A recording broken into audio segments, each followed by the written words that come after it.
But first, this breaking news an hour before I came on air that Benjamin Netanyahu has categorically dismissed Hamas's new calls for a prolonged ceasefire in Gaza, pledging to forge ahead with Israel's military campaign until securing what he terms as total victory.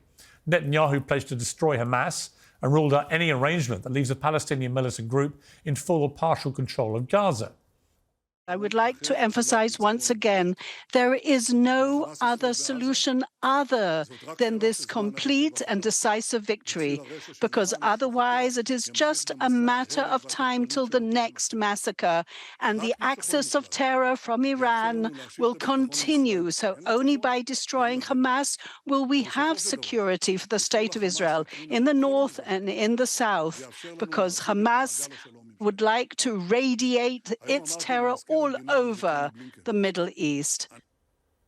Well, joining me to discuss this is the Israeli-American journalist Emily Schrader, the Israeli-American activist and author Miko Peled, and the Palestinian commentator Omar Badr. Well, welcome to all of you. Start with you, Emily. A lot of people around the world imploring Israel to have some kind of ceasefire, not least to get the hostages out, but also to stop the relentless killing of innocent Palestinians, women, children, and so on. But Netanyahu absolutely adamant tonight, no deal, no ceasefire. We will go on until Hamas are completely finished. What is your reaction to this? Well, first of all, thanks for having me on this important topic tonight. I think the way that even the sentiment was phrased, that it's Israel rejecting ceasefire, isn't quite accurate. When it comes to what the situation is on the ground. Israel has been willing to accept multiple ceasefires in the past, as well as they have done temporary pauses in fighting. The reality is that we had a ceasefire on October 6th. It wasn't Israel who started this war, but it is Israel who will finish it. And you cannot invade the sovereign borders. We're not even talking about disputed territory. We're not talking about the West Bank, but the sovereign borders of the state of Israel, rape, murder, and maim innocent people, and then kidnap over 200 more and expect that you can dictate the terms of your own survival and staying in power in the Gaza Strip. This is just not the way it works, and Israel would actually be in violation of international law for doing so. Because Israel, as a state actor, has an obligation legally to restore a sense of security to the citizens of the state of Israel. And unfortunately, that cannot be done until Hamas is removed from power in the Gaza Strip. Well, Miko, I can see you laughing there incredulously. Before you respond to that, I just want to inform viewers about what the Hamas proposed deal was, as seen by the Reuters news agency. Phase 1, a 45-day pause in fighting, during which all Israeli women hostages, males under 19, the elderly and sick, would be exchanged for Palestinian women and children held in Israeli jails. Israeli forces would withdraw from populated areas of Gaza, and the reconstruction of hospitals and refugee camps would begin. Phase 2, remaining male Israeli hostages would be exchanged for Palestinian prisoners, and Israeli forces would leave Gaza completely. Phase 3, both sides would exchange remains and bodies, and Hamas is also calling for the complete withdrawal of Israeli forces from Gaza going forward. Your response to Netanyahu saying no deal?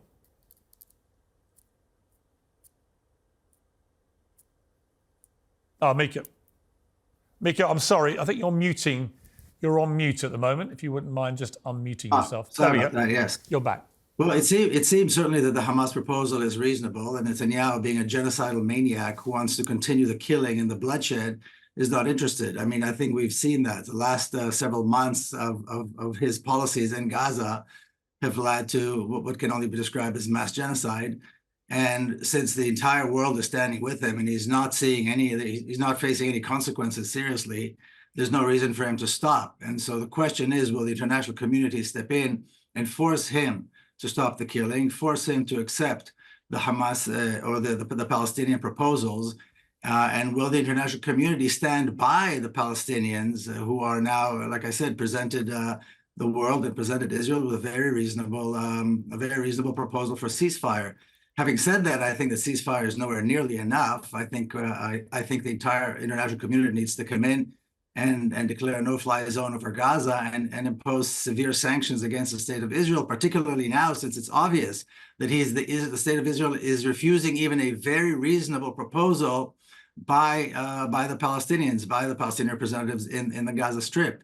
So it seems very, very clear. The only question is, why is the international community not standing with the Palestinians and not helping the Palestinians to enforce at least this very reasonable proposal? Okay, but to play devil's advocate here, Israel's position is that Hamas committed an appalling terror attack on October the 7th, killing over 1,200 people, many of whom were innocent women and children, butchered in the most savage manner.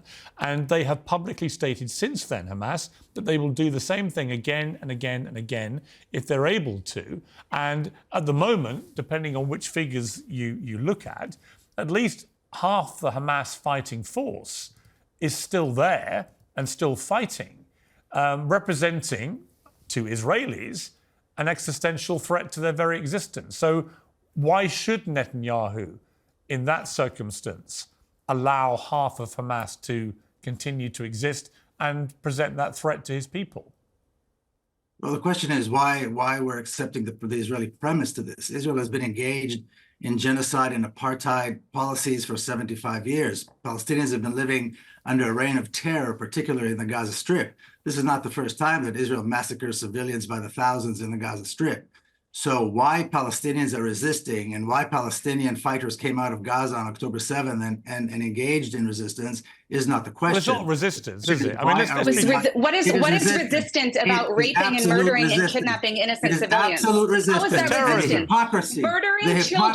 Murdering children on the streets of Israel no right to talk about killing children. Israel has no right to talk about murdering children. Israel. Do you believe that Israel has a right to exist in the first place? Israel has been massacring children. Do you believe that Israel has a right to exist? Hang on. Let me please. To talk about the killing let me of interrupt let me interrupt because